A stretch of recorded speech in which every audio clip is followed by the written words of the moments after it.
I said, I'm the CEO now. Do what I say or get out of the way. That was the moment right there when Jared Langston, whose resume was longer than his tenure anywhere, decided to publicly castrate 14 years of my work in front of 30 employees and the company espresso machine.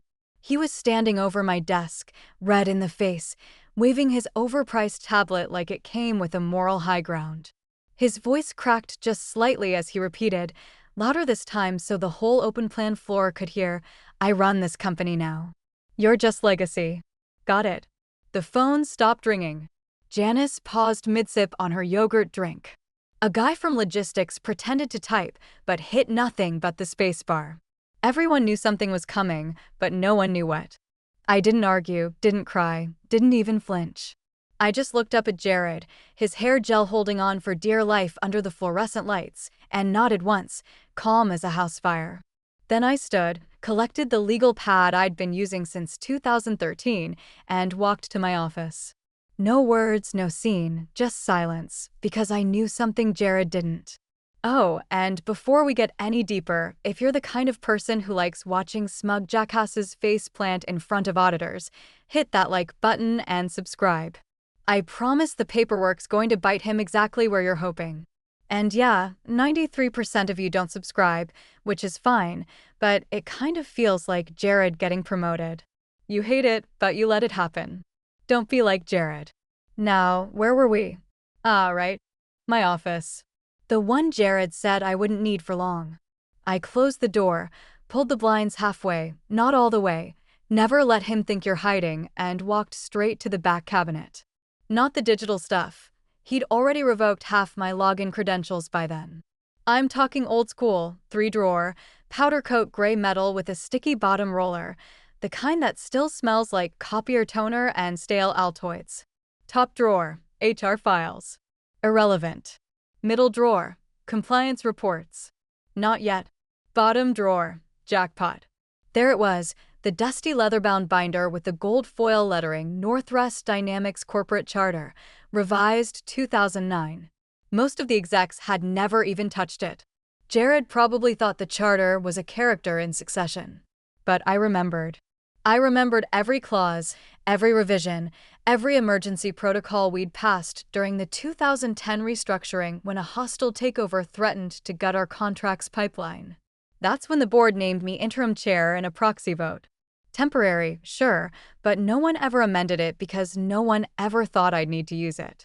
I pulled out the binder, laid it on the desk, and began flipping, slow, methodical, like disarming a bomb.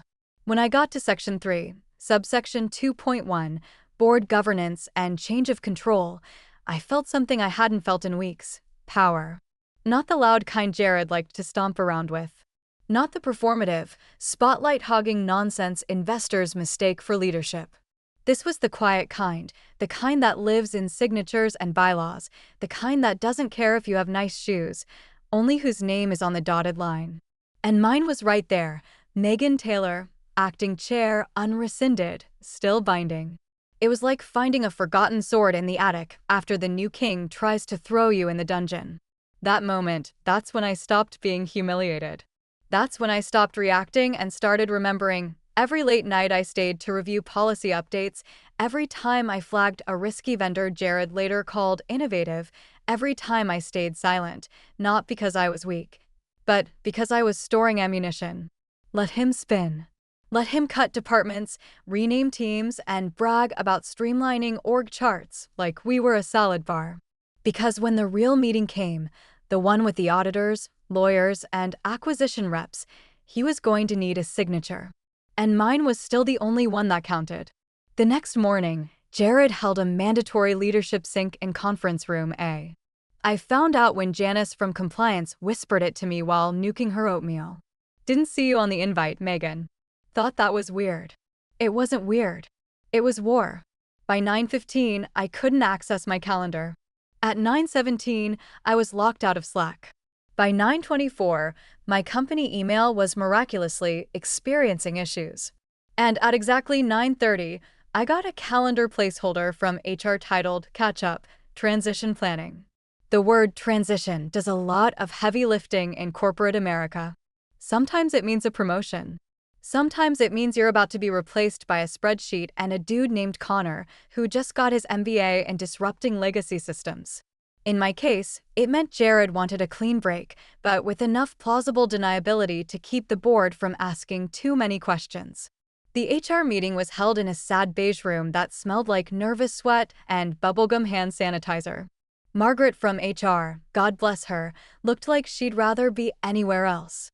She greeted me with a forced smile and a manila folder labeled Voluntary Exit Framework. Megan, first, let me say we appreciate your years of service here at Northrust. Truly, she began, flipping the folder open like she was performing surgery on a dying cat. We're entering a new phase, and there's discussion of realigning senior leadership for operational agility. I said. Buzzwords. Nice. She blinked. Sorry, nothing. Continue. Inside the folder was a severance package that looked like it had been assembled by ChatGPT after 3 vodka Red Bulls. No mention of COBRA terms, vague language around equity vesting, not even a clear termination date, just a whole lot of transitional support and optional early exit incentives. Then came the line she must have rehearsed in the mirror. This is a good opportunity to consider what's next for you personally. Maybe early retirement, some well-deserved rest. You've earned it. I said, scanning the papers. Before I consider any of that, can you confirm whether the board has ratified changes to the corporate charter? Margaret froze like someone had pulled her plug. I'm not sure that's, in the scope of HR. I closed the folder gently. Oh, it's in the scope. She adjusted her glasses, flustered. I can circle back with legal, I suppose. Please do. And that was that. I walked out of the HR meat locker with a folder in one hand and a fire in the other, the kind that doesn't burn hot but boils slow and steady beneath the surface. Back in my office, yes, still mine, I began pulling documents, old meeting minutes, proxy votes, signatory logs, anything with ink and teeth. I didn't ask IT to restore my access. I didn't argue with Jared. I didn't even talk to the board because this wasn't about noise. This was about proof. He thought I'd slink away, that I'd take his insult and cash out quietly. But the thing about being underestimated is it buys you time, and silence makes people nervous in all the right ways. By noon, I had a full printout of the 2010 restructuring packet, including a scanned copy of the proxy vote, signed and notarized. Not a draft, not a proposal, a final, filed, and legally binding resolution naming me acting chair until further board action. And there had been no further board action. I could have danced. I could have screamed, but I just stapled it neatly and slipped it into a fresh red folder labeled Governance Retain. Around 3 p.m., Jared sauntered past my door, saw me working, and stopped just long enough to smirk. Everything okay in here? Need help logging into the retirement portal? I didn't look up. Everything's just fine, Jared. He chuckled and walked away. Poor bastard. He thought the fight was over. He didn't know I'd just picked up the sword. By the end of Jared's second week, the company smelled like a startup and bled like a crime scene.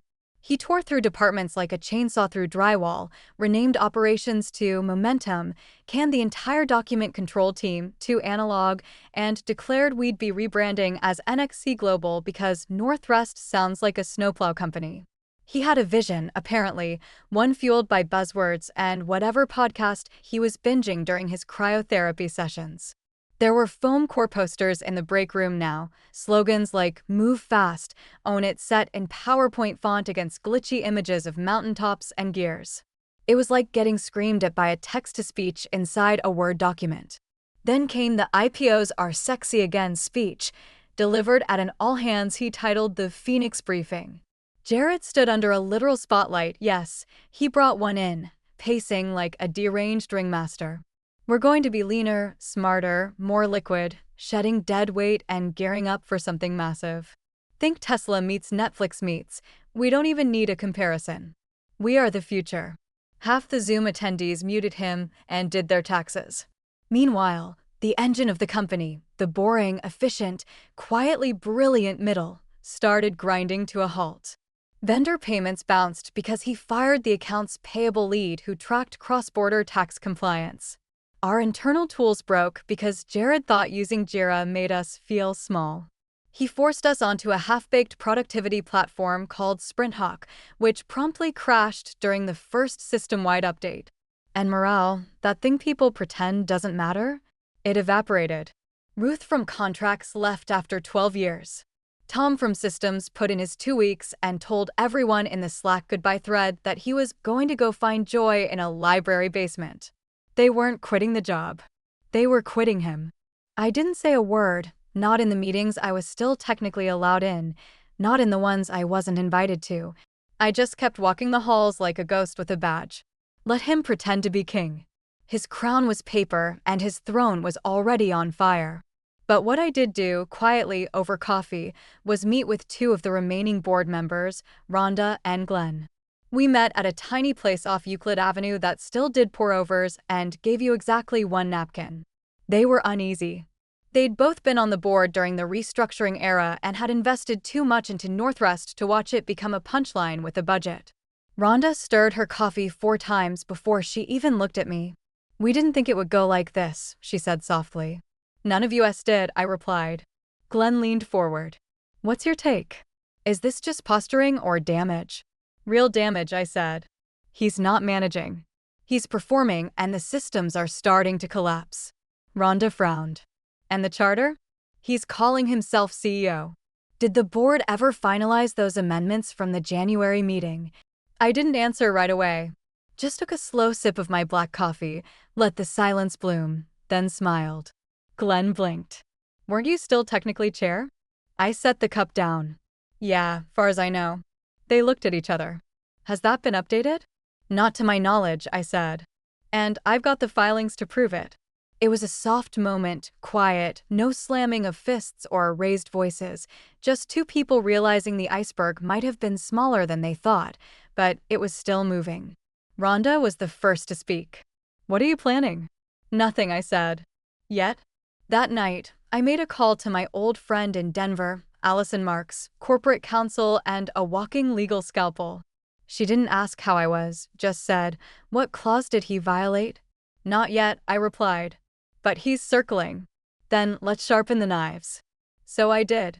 I scanned every board resolution from the last 5 years, pulled every document that bore my signature as chair, sent over time-stamped emails, PDF scans, and even the physical charter binder, all dated, all legal, all untouched.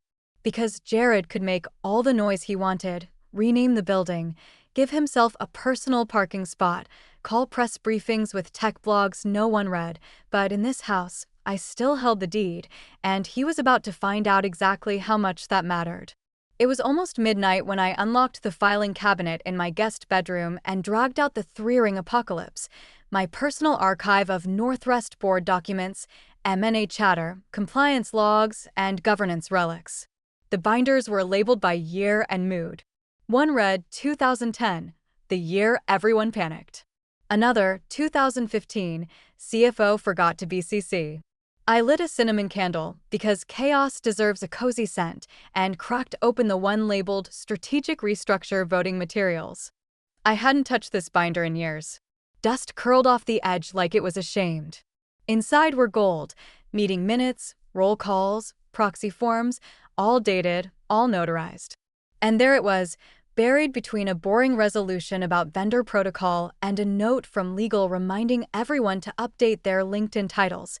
Interim chair appointment, Megan Taylor, unanimous vote, dated June 16, 2010. Filed, finalized, never amended. Not interim until Jared shows up. Not subject to tranching investment groups. Just interim chair. No expiry. No caveats. That title had stuck like gum under a desk, and Jared, in his infinite wisdom, had never even thought to check for it. I turned to the charter again, Section 3. Subsection 2.1, Board Governance and Change of Control, Clause B.2.4, in the absence of a rescinded resolution or formal reassignment, the acting chair retains unilateral authority on all governance documentation, including but not limited to restructuring, acquisition, sale, or transfer of controlling interest. There it was, plain as the printer toner it was born from. My pen decides if this company sells. I didn't smile, not exactly. My jaw just clenched the way it does when you've been dismissed too long by men who think their volume is legal tender. Jared had been strutting around like a rooster on meth. I'd been the one holding the paperwork that made or broke the damn farm. And then, like a scene out of a bad legal drama, I found it. A sticky note, pale yellow, slightly curled, stuck to the inside of the charter binder cover. My handwriting from years ago. This saved us once. Might again. M. I stared at that note longer than I should have, not because it was dramatic, but because it reminded me how many times I'd protected this place, how many times I'd played the quiet chess while the loud guys played checkers blindfolded. I ran my fingers over the corner of the page, then flipped back through the other documents. Jared had never requested a governance update, never submitted a revised hierarchy, never initiated a board vote to formally replace the chair role. He just assumed. Because when you're loud and shiny and call yourself CEO in your email signature, you think that's enough. The title itself does the work. It doesn't. The filings do. The signatures, the clauses no one reads until they're already drowning. By 1 a.m., I had scanned every page and compiled them into a zipped folder labeled Exhibit B, Current Governance Authority. I sent it to Allison with one line, "This is the knife." She responded 7 minutes later, and he handed you the handle. Let me know when to twist. I didn't sleep that night, not from nerves, but from clarity, the kind of calm that rolls in when all the pieces line up and you realize the trap isn't a plan anymore. It's a clock. You just have to wait for the hour to strike. And it was coming because Jared had started acquisition talks with Howarth Equity. He was telling everyone from facilities to finance that this was our next evolution. He even hinted on LinkedIn that a game-changing liquidity event was near. Cute. I made a new folder, this time physical, blood red, stamped in block letters. Governance Chair Authority. I slid the original proxy vote inside, followed by the charter and sticky note. The last thing I did before crawling into bed was pull out a pack of new business cards from my drawer. I'd ordered them 3 days ago on instinct. Megan Taylor, Chair, Board of Directors. It wasn't vanity. It was proof, the kind Jared wouldn't see coming until it was too late. Jared announced the acquisition, talks the way a man announces a yacht he can't afford, loud, smug, and with absolutely no understanding of the currents he was sailing into. He did it in the company-wide Slack channel at 6:02 a.m. with a message that read, and I quote, "Big waves incoming, team. Howarth Equity has entered the chat. This is legacy shifting. Strap in." Half the company was barely hanging on after his last legacy shift, which had involved surprise layoffs and a mandatory workshop called Branding Your Inner Titan. The irony was thick enough to choke on. Within 2 hours, Jared had posted a selfie in the boardroom with the caption, "Making moves," briefcase fire emoji behind him, a whiteboard that still had my handwriting on it from the last real planning session. He started acting like he'd already sold the place and just needed someone to hand him a balloon bouquet and a gold watch. Suddenly, he was walking around in tailored navy suits, having loud phone calls about valuation upside and accelerated governance, like he was auditioning for a reboot of Billions. He stopped using our standard conference rooms, started using the founder's old corner office instead, the one with the frosted glass and the oak credenza no one liked to touch. Called it Command. To the rest of the office, it looked like things were happening. To anyone who understood corporate anatomy, it looked like a guy rearranging organs with salad tongs. Then I heard about the audit. Janice from compliance, who still trusted me enough to talk in whispers, slid me the date in the break room like we were dealing contraband. Audits locked for the 23rd, Howarth sending their lead legal plus external compliance. Jared's calling it the pre-ceremony. Gross, right? The 23rd. That was my bell tower. It was when the contract would need board approval and sign-off. That was when the title of chair would either be honored or exposed. And Jared had no idea I was still playing. I made a call that same afternoon to Howarth's legal liaison, a woman named Priya Desai. Sharp, surgical, the kind of lawyer who speaks in clauses and smells blood before the scent leaves the room. She picked up on the second ring. "This is Priya. Megan Taylor from Northrust Dynamics," I said. Pause. I thought.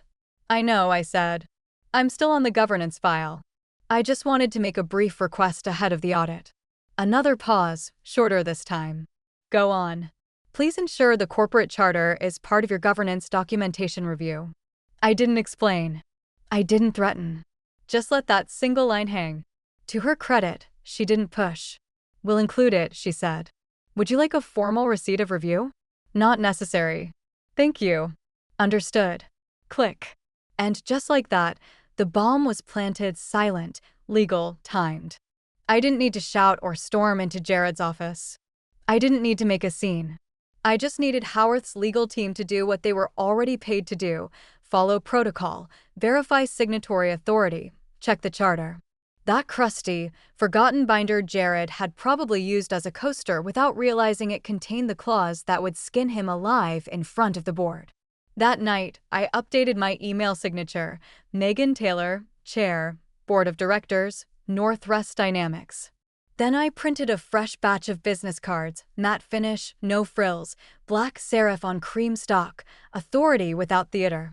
I stared at the first one as it came off the tray. It wasn't ego. It wasn't nostalgia. It was a placeholder for the moment Jared realized the house he thought he owned still had a deed with my name on it. Let him plan his little pre-ceremony. Let him pitch Howarth equity on his flashy vision and overbaked metaphors about phoenixes and vertical synergy. Let him talk. I was preparing the room because when the auditors opened that charter, and there would be only one name authorized to approve the deal. Mine. Monday morning hit like a legal migraine. The Howarth audit team showed up at 8:01 a.m. sharp, 4 people in suits, so sharp they could have sliced Jared's ego in half. One was lead counsel, one was M&A compliance, one was from post-acquisition integration, and the last one, the quiet one with a leather portfolio and an expression carved from marble, was the auditor. His name was Daniel Price. His handshake was brief. His eyes didn't wander. He greeted the receptionist, glanced at the branded poster Jared had hung over the welcome desk, NXC Global, where speed meets scale, and blinked once. No smile. Jared greeted them like he was emceeing a wedding. Welcome to command, he beamed, gesturing to the conference room he'd claimed like a dog on a tree. You're going to love what we've built here. I was already seated, quiet, at the bottom of the table behind a pitcher of lukewarm lemon water. Not introduced, not acknowledged, just part of the furniture. Perfect. The table was laid out with glossy folders Jared had printed over the weekend. Leadership vision, market positioning, projected synergy benefits, all fluff, no filings. His opening remarks were pure theater, a monologue about disruption, leadership, executive agility, and narrative alignment. Daniel Price said nothing, just clicked his pen.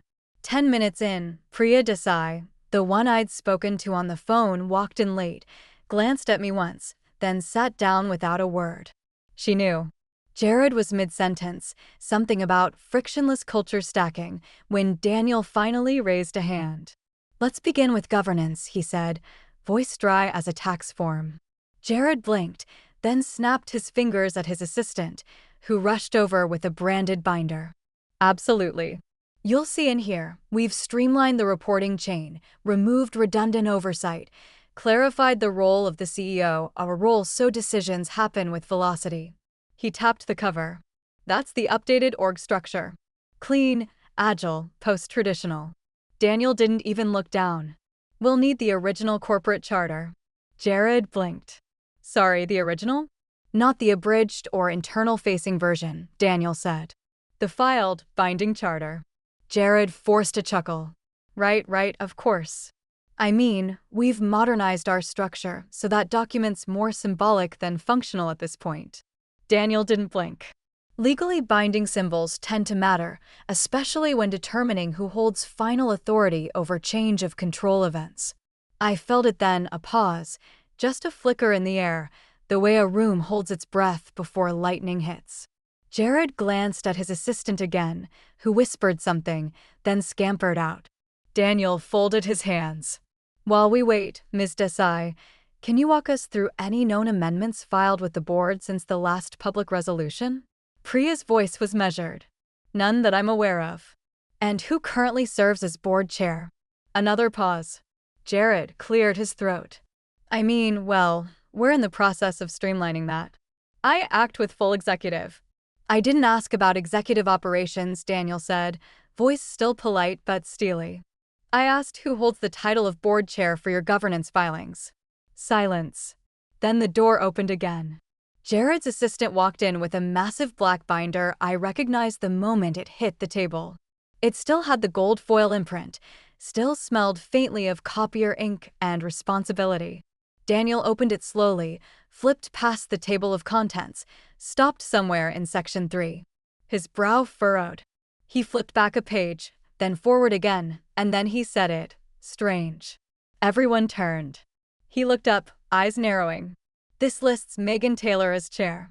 Nobody moved. Jared's face started doing this weird flush-pale flush dance, like his blood couldn't pick a direction. He stammered, eyes flicking to Priya, then to the rest of the team, then finally to me. It was the first time he'd looked at me all morning. I didn't smile, didn't gloat, just folded my hands in my lap and tilted my head slightly. Daniel tapped the binder. This signature is dated, filed, not rescinded. Are there any later amendments? Priya shook her head, and in that breathless, crackling silence, I felt it, the room turning, not because I demanded it, but because the paper required it. Daniel closed the binder gently. I think we'll need a break, he said, looking squarely at Jared, to review legal alignment. The room didn't explode. It imploded slow, dense, and surgical. Daniel Price didn't raise his voice. He didn't push back from the table or slap the binder shut. No theatrics. Just that same flat voice, like he was confirming someone's mailing address as he looked up and asked, "This charter still lists Megan Taylor as board chair. Is this incorrect?" You could hear Jared's confidence deflate like a pool toy at a cactus party. He laughed too fast, too loud. Oh, that's just legacy paperwork. It hasn't been updated in years. We've since moved into a different structure. Daniel didn't blink. Who authorized the structural change? Jared's mouth opened, then closed, then flailed into a stammer. Well, I mean, it was implied. After the funding round, we had discussed that I would. I'm not asking about discussions, Daniel said, flipping to the next page. I'm asking about formal board ratification. Was this amendment passed in a vote? I'm not sure we documented that piece, Jared mumbled, scratching behind his ear like the question physically itched. I didn't say a word, just sat there, hands folded, watching him drown in slow motion. The air in the room had thickened. Howarth's compliance lead scribbled something on a yellow legal pad. Priya Desai closed her laptop and sat back, lips pressed so tightly they disappeared. Daniel tapped the page again. So, to be clear, per this document on file, signed and unrescinded, Ms. Taylor retains full authority over governance decisions, including executive appointments and approval of change of control actions. Is that accurate? Jared tried to summon a grin. I mean, well, sure, if we're going strictly by the. We are, Daniel said. This is an audit. Silence. Jared's face looked like a birthday balloon that had been stomped on. The man who spent weeks calling himself the tip of the spear now looked like he'd been stabbed with the handle. Howarth's team started whispering. Compliance passed a note to Daniel, who read it, nodded once, and said, "We'll need to break for internal alignment. 10 minutes. Jared seized on it like it was oxygen. Of course, yeah, take all the time you need. They filed out quietly, calm as monks. Daniel paused at the door, glanced back at me, and said, "Ms. Taylor, if you'd join us next door in a moment." "Happy to," I replied, finally breaking my silence. As the Howarth team exited, Jared turned to me, really looked at me for the first time in weeks, eyes wide, posture stiff, mouth somewhere between a sneer and a plea. This is sabotage," he hissed under his breath. "You planned this?" "No," I said, leaning forward just slightly. "You did. You made this bed." "I just left the paperwork under the pillow." His jaw twitched. I stood, smoothed my jacket, and picked up my folder. He stared at it like it might detonate. Before walking out, I paused by the conference room door and added, "If you had bothered to read anything that wasn't printed on a hoodie, we wouldn't be here." The next room was smaller, no whiteboards, no posturing, just chairs, files, and the soft clink of pens against paper as Howarth's legal team recalibrated their entire acquisition flow. Daniel handed me a copy of the charter. We'll need your written confirmation of role acceptance and any governance conditions you intend to assert during this transaction. I took the pen. Got a few. I signed my name clean, sharp, deliberate, and slid the document back across the table. The mood shifted right then, not dramatic, not thunderous, just that cold, quiet slide of weight from one end of the scale to the other. The Howarth Council nodded. Then, from this point forward, all communications regarding change of control approval must go through Chair Taylor. And just like that, Jared Langston became a spectator at his own acquisition. He just didn't know how deep the fall was going to get. Yet, the door clicked shut behind Jared with a muffled thud, leaving only the Howarth team, our general counsel, 2 board members, and me in the smaller war room, the kind of conference room where things don't get discussed, they get decided. Daniel Price set the original charter on the center of the table like it was an ancient scroll that could damn or deliver an entire kingdom. He tapped once on the signature line with a capped pen. Per Section 2.1b, any transfer of controlling interest in Northwest Dynamics requires written consent from the acting chair of the board. As this document indicates, and as has now been verified by both internal and external counsel, that role is held by Ms. Megan Taylor. He turned to our general counsel, who could only nod, pale, and sweat-slicked. The Howarth lead counsel, a woman named Cora Benning, who looked like she drafted SEC disclosures in her sleep, slid her reading glasses up her nose and cleared her throat. We're not in the business of voiding acquisitions. If this document had surfaced after closing, it would have invalidated the sale and triggered litigation. Our fiduciary duty requires us to ensure the consent of the current chair is on record before proceeding. Then, directly to me, Ms. Taylor, are you willing to provide that consent? I didn't answer right away. I just opened my folder and laid a single sheet across the table, not the term sheet Jared drafted. His version had gutted pension protections, stripped retention clauses for staff, and padded his own parachute like he was leaping off Olympus. No, this one was mine, crisp, clean, brutal in its logic. I watched the board read it line by line. Staff retention minimum 92%. No layoffs for 18 months post-acquisition, pension matched to remain at current levels or higher. And Jared's severance package reduced by 54% with equity clawback if misconduct is confirmed and no title consulting post-sale. Glenn, one of the few remaining sane board members, blinked hard. Where did this come from? I've been chair the whole time, I said. Jared never bothered to rescind my position or even file a new governance structure. Legally, he's a very loud middle manager. Rhonda, seated beside him, murmured, "My God." Cora reviewed the final clause, then looked at me. "These conditions are firm?" "Very," I replied. "The sale goes forward under these terms, or it doesn't go forward at all." Daniel gave the faintest nod, like a judge handing down a sentence he didn't need to raise his voice to deliver. That's when Jared burst in. He hadn't been invited back in yet, but entitlement's a hell of a drug. "Are we done here?" he blurted, eyes bouncing from face to face. "Can we finalize this or what?" Nobody answered. They just looked at me. So I stood up, slid the revised term sheet down the table toward him slowly, like lowering a blade. "What's this?" he asked, eyes narrowing. "The version of the deal that might get approved," I said. "Assuming you don't scream about it and make it worse."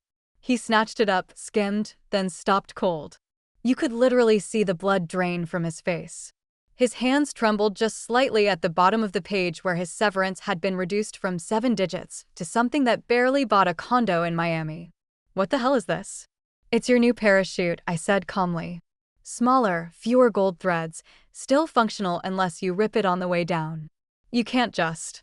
"I can, Jared," I said, stepping closer. Because I did. Because the law, the charter, the company, all of it still says my name. Not yours. He looked at the board for backup. They looked away. Cora stood. "We'll make our adjustments and prepare for resignature. Ms. Taylor will forward red lines for your review by end of day." "Thank you," I said, as the Howarth team filed out. Jared just stood there, paper in hand, mouth open, trapped in that surreal moment where a man realizes he brought a kazoo to a gunfight. The last person to leave the room was Glenn. He paused at the door, glanced back, and said softly, "Next time, maybe read the fine print before you crown yourself king." And then it was quiet. Jared sat. I didn't, because I still had one more signature to give. And he was officially just a formality. The final acquisition meeting was supposed to be ceremonial.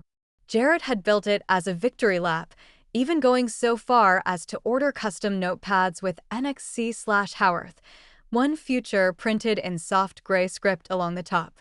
He had a photographer on standby. He wore a tailored blazer and a navy tie so tight it looked like it was holding in his last brain cell. The room was full. Howarth execs, Northrest board members, external counsel, even a couple of junior analysts who'd been told to observe the close of a legacy-defining deal. Jared swaggered in, chin high, flashing his best VC arm grin. He dropped his leather folio onto the table like it contained commandments. "Right, team," he said, clapping once. "Let's bring this home." The lead auditor from Howarth stood up, no fanfare, no preamble, just a single clean sentence. "We've reviewed the charter. Approval must come from Ms. Taylor." Jared laughed, but it came out thin, less amusement, more panic dressed up in business casual. "Yeah, okay, but that's a technicality. I mean, I've been acting CEO for months now. Everyone in this room knows I've led the deal. This is a formality." The buyer's CEO, a man named Von Keller, didn't even look up from his notes. Just said flatly, "We don't recognize your authority here." The silence that followed didn't feel corporate. It felt surgical. Jared's mouth opened, then closed. He looked left, right, toward his own board, but found no one willing to meet his eyes, not Rhonda, not Glenn, not even his assistant, who was now pretending to rearrange a water pitcher like her life depended on it. And then, finally, I spoke.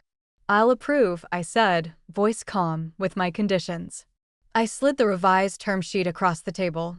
Vaughn picked it up and read silently, page after page. When he got to the end, he glanced at Cora, who nodded once. "It's reasonable," she said, "and legally sound." Jared finally snapped. "This is a hostile hijack. She's not even involved anymore. She's been sidelined for months. This isn't how governance works." Vaughn raised one hand, not to argue, but to signal. Security entered the room, 2 plainclothed professionals, no fuss, no bark. One of them leaned down toward Jared and said, "Not unkindly, sir, we'll need you to step out." He looked at me like I was supposed to save him, like I owed him a damn thing. I didn't even blink. "You've been relieved," I said. I closed the door with a soft click, like a judge's gavel. Silence followed. No cheers, no claps, just the steady hum of ink meeting paper. I grabbed the final document, the Northwest Howarth Acquisition Agreement, freshly revised, and signed my name, Megan Taylor, Chair, Board of Directors. Cora slid me the next packet, Equity Reconciliation and Oversight Retainer. It detailed $8 million in stock equity, a guaranteed consulting gig, and permanent advisory access for post-acquisition compliance. I initialed each page. Von Keller, sitting across, raised his water glass. "To dull paperwork," he said. "The kind that saves empires," I shot back. He laughed, nodded, and turned to his team. "Let's kick off integration." As the room buzzed with next steps, I stayed put, sipping my black tea, no sugar, from my own mug. No cameras, no grand speeches, just me, the contract, and a name they forgot to erase. You don't need a spotlight to win. You just outlast the chaos and claim the signature line when it counts. You're the true heroes of the corporate grind. Thanks for reading. Hit subscribe, or I'll haunt you with memories of your old cubicle life.